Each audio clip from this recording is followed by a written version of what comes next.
Hello everyone, thank you for checking out today's video. In this video, I'm going to be showing you all how to create reports on ServiceNow.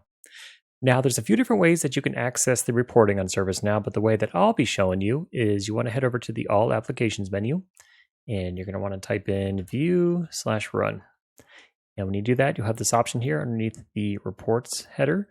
So once we click on that, it'll bring us to this screen. And this screen is going to show different filters. So it's going to show reports created by you. It's going to show reports created for a group that you're a part of that you can access, global reports that you can access, and then all reports. So from here, if you want to create a new report, you'll see in the top right the Create a Report option.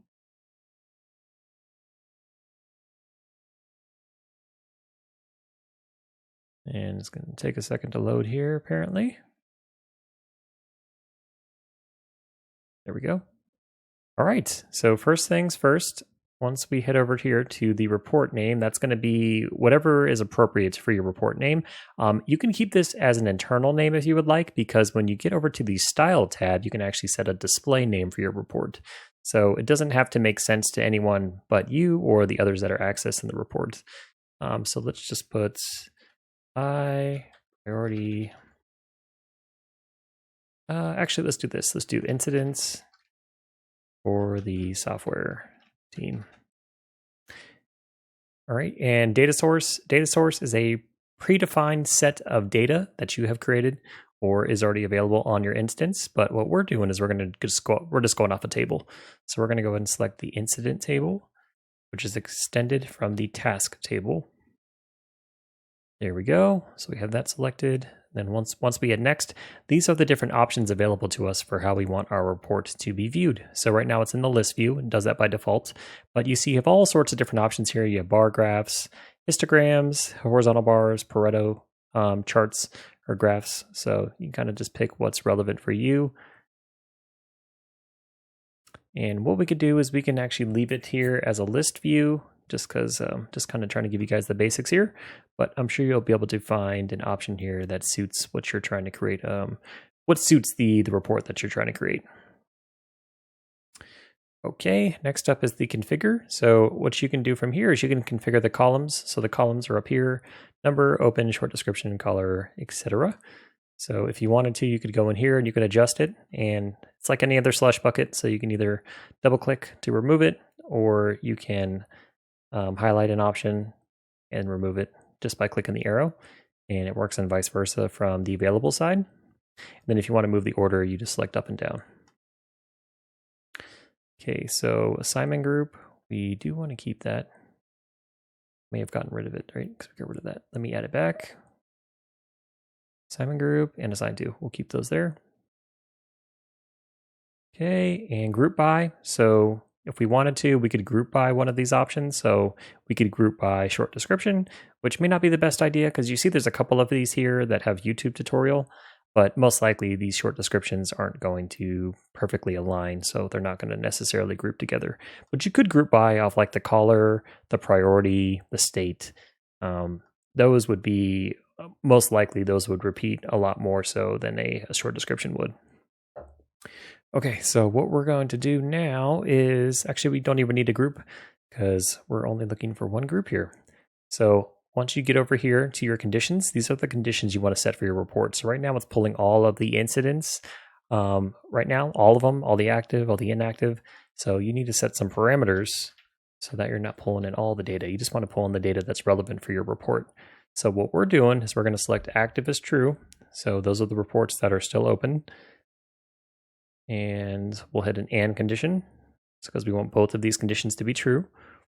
And I do have another video going over filters and search and all that, so I'll link to that on this video somewhere, either in the annotations or in the description. So if you want to learn more about conditions and filtering, please check out that video. And next thing we're looking for is the assignment group. Okay. And assignment group is, so you have some different options here. You could obviously put like is not, is empty. Active is pretty straightforward. It's either true or it's false. But assignment group, I mean, you could put, look at all these different options. You could have is dynamic, so you can create dynamic filters if you want to. But these are some of the dynamic options. So you could select one of my groups. So say you have 5 groups assigned to you, you could check to see if one of those groups is showing up here on this incidents list. So say you had hardware as one of your groups, then you would see some of these hardware records would be showing up because that's one of your groups. So Is Dynamic is a very powerful tool, and you can always add in new dynamic filters as well if you would like to. But the one we're looking for is the is. So assignment group is, then you have to select a particular group. So let's select software. Okay, and once we have our conditions set, come up here, you can refresh or you can hit run up here. It's up to you. So we'll just hit this run report. And you can see that we have 6 records where active is true and assignment group is software. So that is great. So we got exactly what we're looking for. And then once you're ready, you can go ahead and hit save. Now that report has been saved. And you can also share this report. So you can share it with different users, different groups. You can just make it private to you. So right now it's only viewable to me if I save it like this. So no one else would be able to see that report. But then I can share it with everyone if I would like to as well. Or I can specify it to a certain role. And schedule, we'll get to that in the next video. So you can schedule your report to run at a predefined time. So we'll get to that in the next video. Like I said, add a dashboard if you have a dashboard that you're working on. And you could always pull in the report from the dashboard itself. But if you just created that report and you're like, oh, I know I want to add it to the dashboard, you can just do it from here. So you would add a dashboard, and then you would select the dashboard, and then you could select the tab for that dashboard too, in case you have multiple tabs. And export to PDF will just save a static view of the report as is now. So in case you want to save a copy of that report, you can do so. And then obviously you can delete. And then, the normal options where you can save as a data source. Well, I guess that's not a normal option, but then you could save as an insert and stay.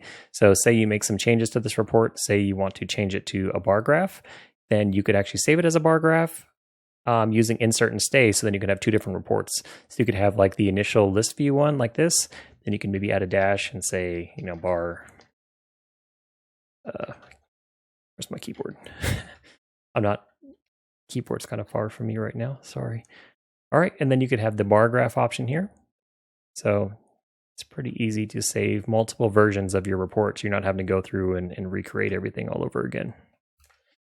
Okay, so I think the last few tabs here, we have style. Okay, so this is the chart title. So like I said, we can change the name of this report. So if your name up here is kind of an internal name that may only make sense to you and maybe other developers or people who typically run reports, then you could just save kind of a non-jargon name here that would make sense to people who are either not tech savvy or maybe aren't familiar with the data that you're pulling in. You could just put a name here that's going to make sense to everybody. And some other options, you could change the size of the chart title, the color, and the alignment. And that about does it. Hold on, see if this can get this to show up. Incidents for the software team. Okay, I believe that this is also used to create different data points. I think that's what they're called. But that's out of scope for this video. And I think I covered everything, guys. So if you have any other questions, or maybe there's a certain type of report that you want to know how to run, please let me know and we could do a video on it. But otherwise, I hope you enjoyed this video. If you enjoyed it, please consider giving this video a like. Please also consider subscribing to the channel. Catch you all in the next video very soon.